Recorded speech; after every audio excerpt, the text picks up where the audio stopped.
Hello guys, welcome to my channel. आज का market पूरा टोटली अगर मैं बात करने जाऊं तो हमको मिसगाइड किया है। हमारे साथ में जो लोगों की एक्सपेक्टेशन थी उसके बिल्कुल विपरीत चला है।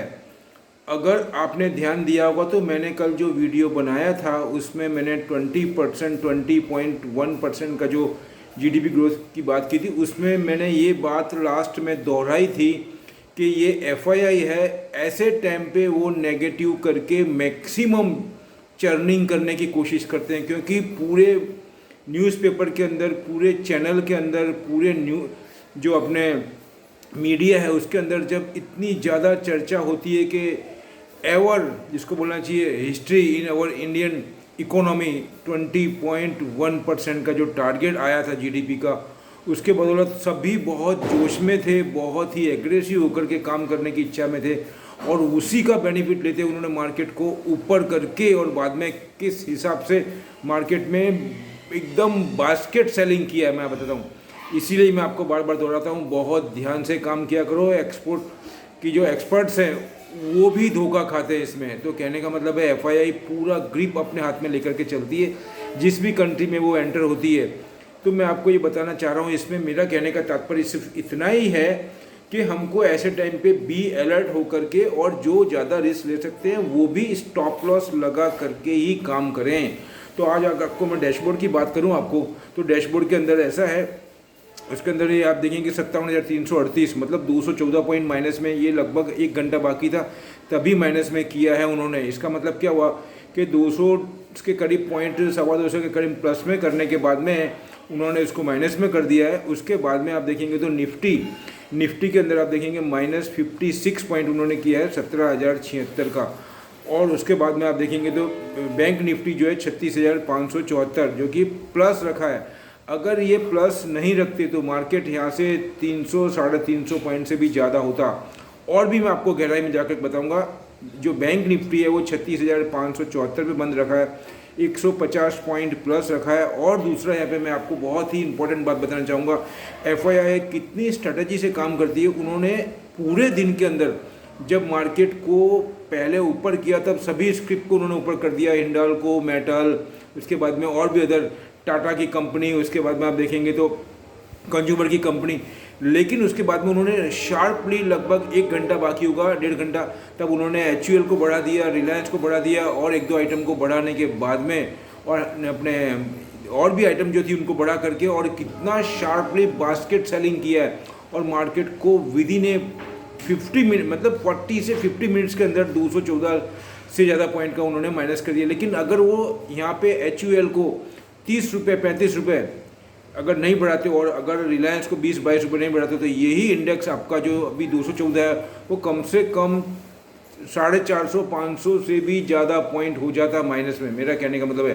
दूसरा टीसीएस 550 नहीं, मैं तो 600, 650 बताना चाहूँगा आपको। ये मार्केट हमारा 600-700 पॉइंट के करीब माइनस में है। अगर उन्होंने ये 3 आइटम नहीं बढ़ाती, नहीं चलाया होता तो टीसीएस आपको देखेंगे तो थोड़ा बीच में चलाया था उसको ऊपर। उसके बाद में मेन इसके अंदर रोल है रिलायंस का, और आपको बताना चाहूँगा ये रिलायंस है और भारतीय अपने एचयूएल, हिंदुस्तान यूनिलीवर का, वो उन्होंने ऊपर खींच के इंडेक्स को 214 तक मेंटेन रखा है। मतलब हमेशा वो पूरा जो पिक्चर होता है उसका बहुत ही मिसगाइड यूज़ करते हैं। हमारा मीडिया में वही फिगर आएगा जो ट्रेड हुआ है, उसके बाद में न्यूज़पेपर में देखोगे, मीडिया के अंदर देखोगे, सभी जगह पे ये डिस्कस हुआ।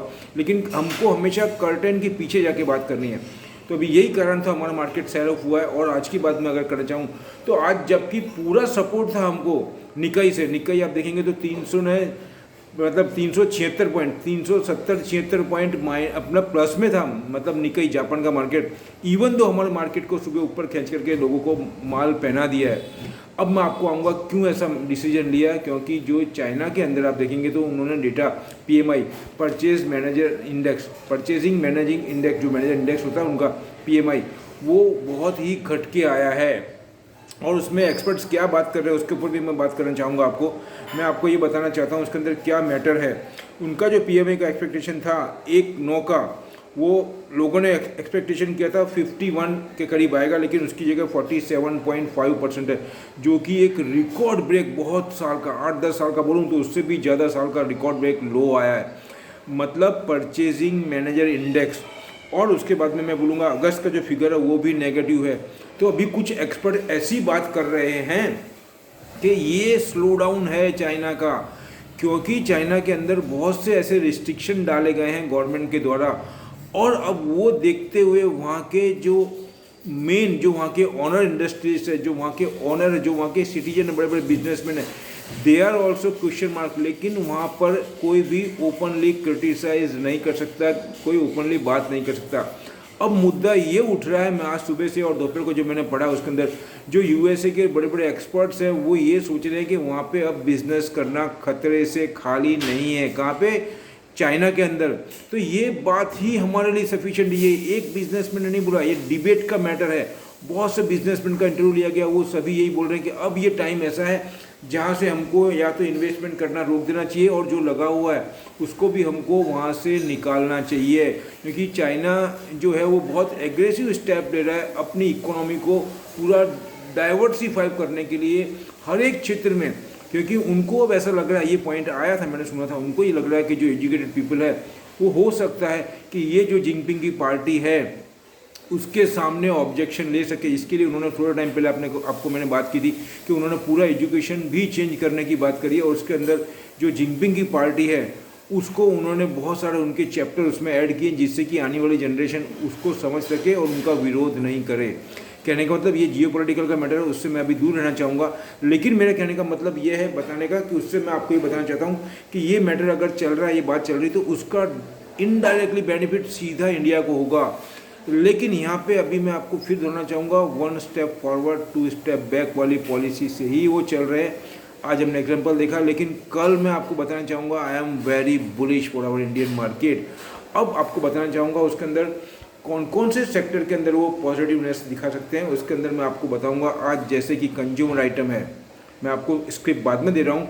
कंज्यूमर आइटम है, उसके लिए एक सेपरेट वीडियो बना दूंगा। कंज्यूमर आइटम है, उसके बाद में आप देखेंगे तो अपने इंफ्रास्ट्रक्चर, सीमेंट, मेटल, और आप देखेंगे वाटर ट्रीटमेंट के अंदर है, स्पेशलिटी केमिकल, ये सेक्टर में मुझे बहुत बुलिशनेस लग रही है। इसके अलावा जो सेक्टर है उसमें मुझे प्रॉफिट टेकिंग लग रही है। और बैंक के अंदर मैं मान के चल रहा हूँ इट विल टेक टाइम, क्योंकि बैंक ऑलरेडी बहुत हाई पे चल रही है। बैंक निफ्टी उसमें सेलेक्टेड होंगे। मैंने आपको आज अर्ली इन द मॉर्निंग में बिफोर मार्केट मैंने आपको अपने एक्सिस बैंक दिया था। आज मुझे याद है एक्सिस बैंक मैंने आपको दिया था, कल भी दिया था, आज भी दोहराया था मैंने। और एक्सिस बैंक के अंदर आप देखेंगे तो कितना जोरदार डील भी हुई है एक, और उसके अंदर लगभग 30-35 रुपये बढ़ा हुआ था। मार्केट डाउन था, उसके बावजूद भी बहुत एग्रेसिव होकर के उसमें बाइंग चल रही थी। तो उसी की वजह से आप देखेंगे कुछ बैंकों की वजह से ही आज जो बैंक निफ्टी है वो प्लस रहा है 150 पॉइंट, जो मैंने आपको बताया 36,574। लेकिन फिलहाल मैं आपको कल के लिए बोला मैंने, वो सेक्टर पे ध्यान देना। दूसरा मैं बताना चाहूँगा, चाइना का अगर इस हिसाब से बात चल रही है तो वो इनडायरेक्टली हमारे लिए बहुत पॉजिटिव है। और आज बताना चाहूँगा अभी डाउन जोन्स जो है वो लगभग 14 से 15 पॉइंट माइनस में। आज वहाँ पे मैन्युफैक्चरिंग डेटा आने वाले हैं। अगर मैन्युफैक्चरिंग डेटा पॉजिटिव आए तो मार्केट वहाँ पे पिकअप पकड़ेगा, और अगर थोड़ा सा भी गाइडलाइन खराब दी तो मार्केट डाउन होगा। वो हमारे लिए थोड़ा कॉशियस हो जाएगा, लेकिन मैं उसको ज़्यादा कॉशियस नहीं मानूंगा, वो फॉर द शॉर्ट टर्म होगा। अगर मार्केट उसको देखते हुए माइनस में खोलते हैं, वो कल की बात कर रहा हूँ, तो हमको वहाँ पे सेलेक्टेड आइटम में, सेलेक्टेड सेक्टर में बाइंग करनी है, वहाँ से वो रिबाउंड मारेंगे। बस अभी मैं इतना ही रखता हूँ। दूसरा मैं बोलना चाहूँगा आपको, ये मेरी अपनी स्टडी है, अपनी एनालाइज है, आप अपना डिसीजन अपने एक्सपर्ट की गाइडेंस से लें। और मेरे वीडियोस पे जो नए आए हैं उनको मैं रिक्वेस्ट करूँगा प्लीज़ मेरी वीडियो को सब्सक्राइब करें और अपने दोस्तों तक भी पहुँचाएँ। दूसरा बोलना चाहूँगा मैं आपको, please take care, thanks for watching my videos. बोलूँगा आके मिलते हैं अगले वीडियो में। जय हिंद।